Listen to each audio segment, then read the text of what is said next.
What's going on, my friends? We're coming at you from some creepy-ass basement to give you a spoiler-heavy review on the new M. Night Shyamalan movie, Split. Again, this is a spoiler-heavy review. So in 3, 2, 1, we're talking about spoilers. Actually, we're going to introduce some people first. Today, we got a very special guest. Jake the Snake is joining us. Jake, how are we doing?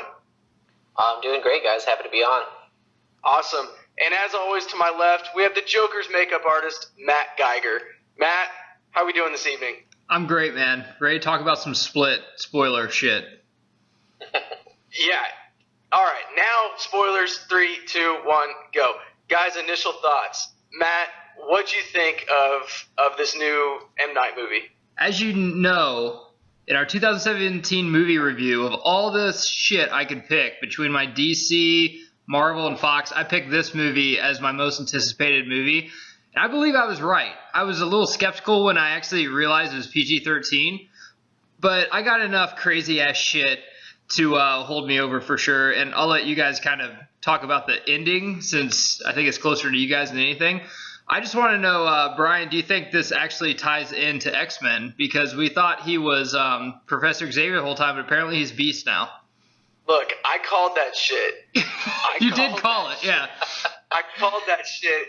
And does it really matter if you have the same actor playing Xavier as you do Beast? I mean, they fucked up everything else in that timeline. Does it even matter? I called it. He turned into Beast minus the furry hair. I actually saw this movie last night, and that was the first thing that Hornacek asked me when I texted about it. He's like, so is he Professor X? That's all I need to know. Don't spoil anything, but spoil everything. Like, no, he's Harry McCoy in this one. Jake the Snake, what were your initial thoughts? What'd you think of the flick? Initial thoughts, I was happy for once that the twist wasn't like a thing that completely changed everything that I thought about the movie. It was really just an added thing and an excitement going forward for me. Also, the fact that he kind of gave us the twist in the trailers, like, oh, this guy's going to have a split personality a little bit.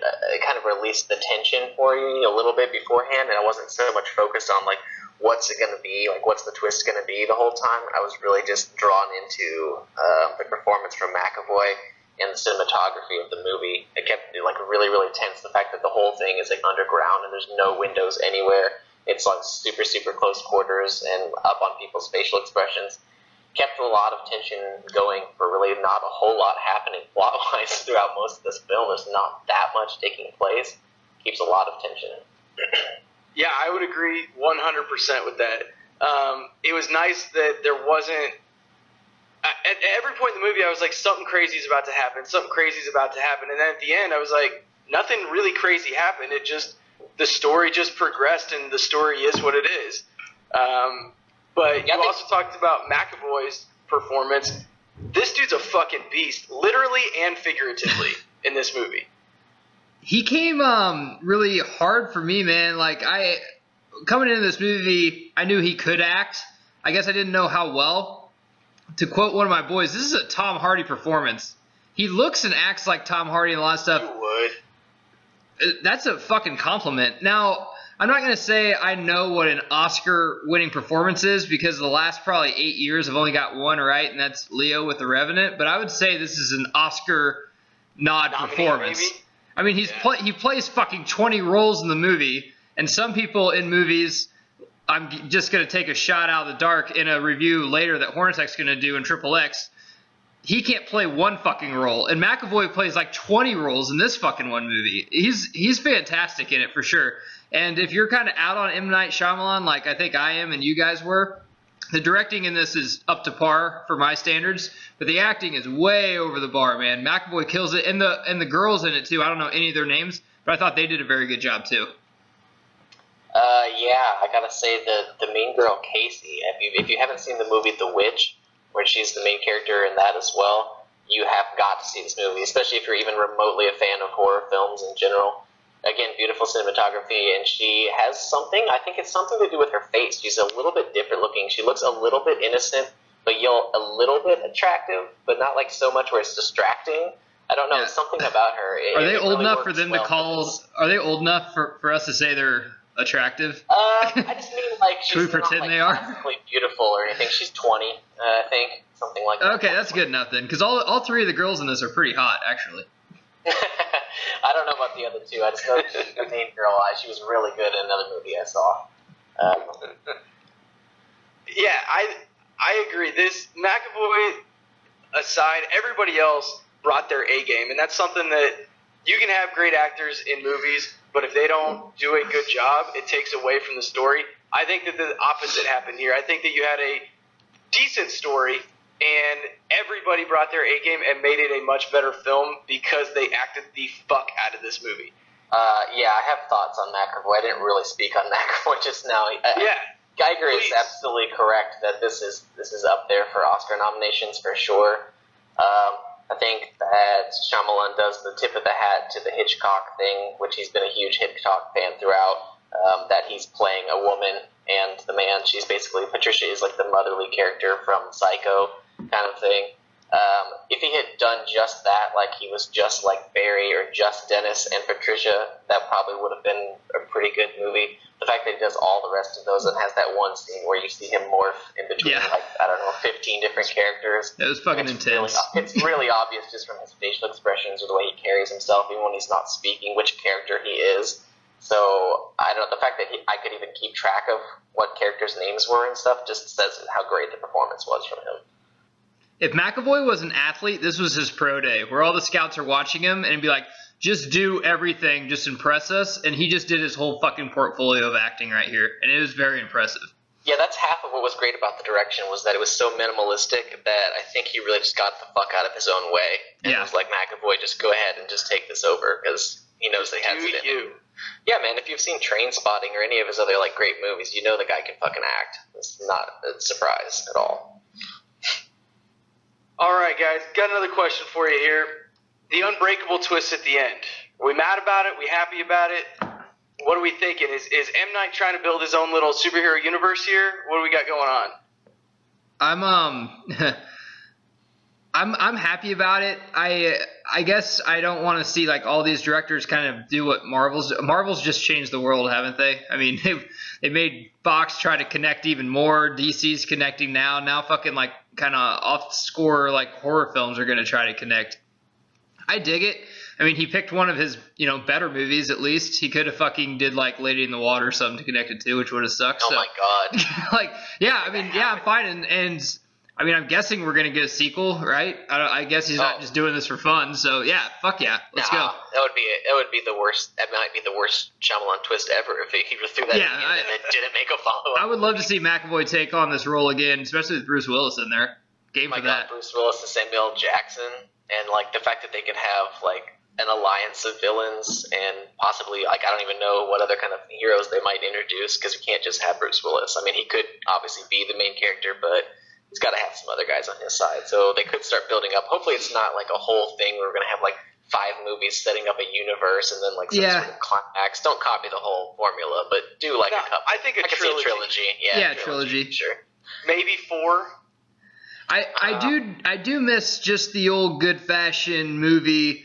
I guess John Wayne style. There's a good guy, there's a bad guy. The bad guy dies at the end, and that's fucking it. You're not gonna get a sequel. There's nothing else. Like Magnificent Seven, me and Banner did a review on, and like 5 of them died, and then Banner's like, "There's not gonna be a sequel." I'm like, "I don't fucking know. 2 of them are survived. I can see a sequel." Hey man, it could happen. I could see it not going that long necessarily, because he sets up in Unbreakable the fact that all the characters, just like in several of his movies, actually has a weakness for water. So Bruce Willis basically falls into a pool with the pool cover on top in the film and nearly drowns because I don't know if he can't swim. I don't really remember specifically, but he really struggles with water, even though he can lift like 500 pounds and like. So is that connecting it to Lady in the Water? I don't think it's connecting to Lady in the Water. I just think he has similar themes in a lot of his movies. Like you see in this film, the reflection in the rearview mirror when he's about to kidnap the girls at the beginning of the film, and then you see the reflection in the doorknobs in The Sixth Sense of like the dead people, and you see the reflection in the knife he sticks under the door in the movie Signs. You see it a whole bunch. It's in a lot of Hitchcock movies too. I think it's another homage kind of thing that he's doing. This is why I love you, because I just was trying to make a joke, and you totally made it serious and actually like made us sound smart. That was awesome. I told you I made notes last night. I mean, I love movies, so I was like, thinking about his entire works basically when I was thinking about this movie and like what is he doing exactly. So all right, so going off of that again, is M. Night back? I mean, he had a string of horrendous movies. Think about this: The Last Airbender is on his recently done movies list. Is he back? Has he come back from that? I think he's back, man. He's kind of like a rock band that started in the 70s. They were rock and roll, and they kind of got into like fucking jazz or something, and now they just cut another album to go back to the roots. At least he tied it back to a movie that was really well done. I thought this movie was pretty, except for the ending when he kind of turns into a beast, it was pretty grounded. It was pretty well done, but it was almost kind of like not as heavy, but kind of like a From Dusk Till Dawn feel.